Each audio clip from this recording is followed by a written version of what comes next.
Mr. Tawari, Rasta Tafari, whatever it is, what the hell is going on with you and these cronies in this country? Will you please tell us? There has never been such extensive corruption anywhere in the Caribbean. There is obviously collusion between the First Caribbean Bank, the governor of the Turks and Caicos, the British government, to comply with Premier Michigan's government to borrow almost twice the amount required and publicly declared necessary to finance the hospitals, and thereby understating the amount borrowed for the project. There are private beneficiaries shrouded in shell blind companies that are benefiting from government land and government borrowed money in this event.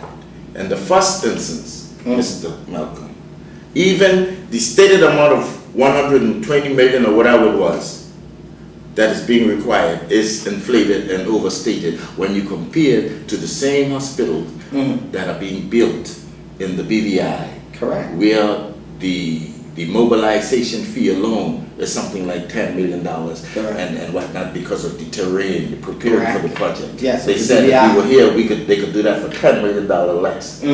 Even the stated price is more than twice what it costs over there.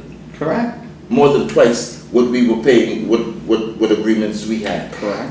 An investigation has to be done into that alone because the governor is complicit. He stated on that same broadcast that proper investigations and studies have been done.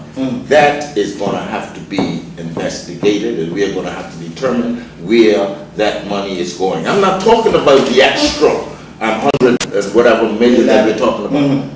I'm talking about over and above the 40 million that it should cost us to build these mega hospitals. That's what I'm talking about.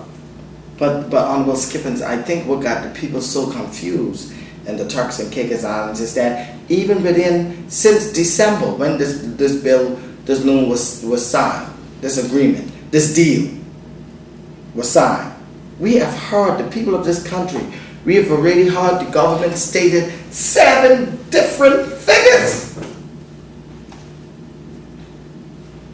Every time they speak, every time the opposition get them to speak about this hospital deal, we get one new number. How is this possible, Honorable Skippins? Well, Mr. Malcolm, it's obvious that we're dealing with a shady government. And therefore we can only expect that their transactions are shady and what they put forward to the public. But I mean, getting back to this issue with the Belize Bank, I mean, the president of the Central Bank of Belize has made a serious statement. The governor of the Central Bank. In fact, he explained how the funds were transferred from Venezuela. He said the first US 10 million was transferred to the Central Bank of Belize, and the other 10 million was sent directly to the Belize subsidiary in the Turks and Caicos Islands. So it came directly from Venezuela? Right. Not even through Belize. No. And he said the transaction direct from the government of Venezuela. And he said the Ministry of Foreign Affairs in Belize traveled to Caracas last year and signed a contract designating how the grant was to be spent. Strangely enough, she returned to Belize without a copy of this document. And the government of Venezuela has been remiss in providing a copy. Isn't it obvious, Mr. Malcolm, that it's a shady transaction that involves the Belize Bank TCI and the TCI? If it didn't, it could have gone to the Belize Bank in Belize to settle any Belizean accounts. Correct. Right?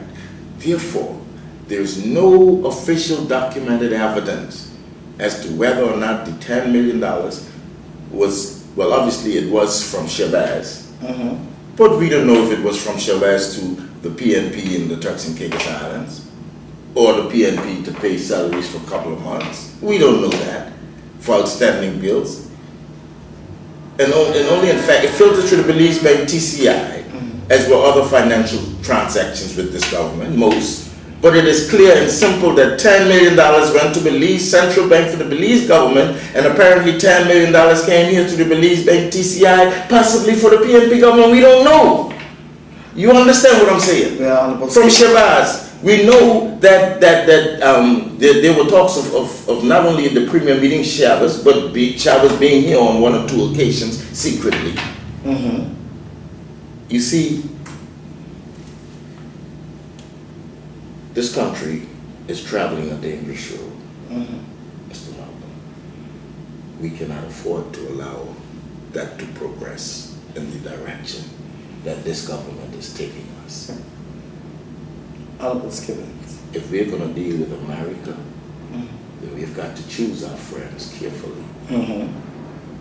At the end of the day, we are one little country sitting out in the middle of the Atlantic. And politics is such that you cannot just exist from day to day and proceed without being prudent in your relationships and prudent in planning your way ahead. It doesn't work like that in the 21st century. Oliver Skippins, there's a saying in these Turks and Caicos that talk brings taught. And I can recall a few months ago with the talk of all these private top officials from Venezuela flying into this country, meeting privately in Northwest Point, and about with this current administration. And I'm sure you can recall when the talks were in the country that these people were sneaking in here.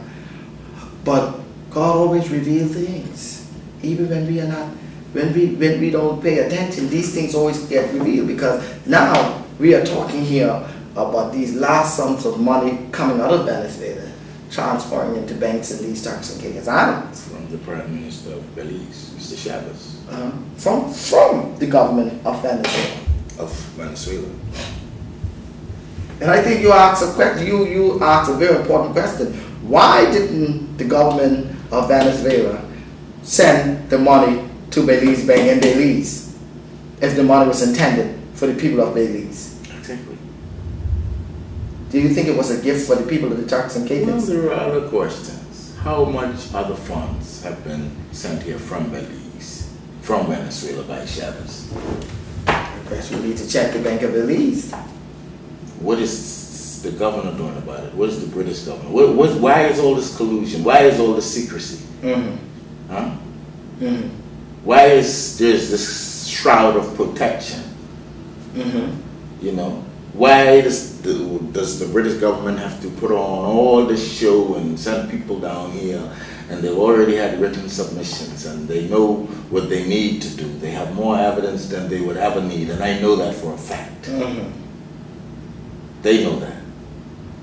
They have affidavits written by people in this country, business people, written and signed. Why are they still dragging their feet? It's a good question, Honorable Skippins. But Honorable Skippins, there are so much shady operations going on in these Turks and Caicos Islands. I mean, my mind just flipped back to the state of our national insurance and board in these Turks and Caicos Islands. I mean, we have reports, audit reports, questionable audit report, where the director and the board of directors in our national insurance can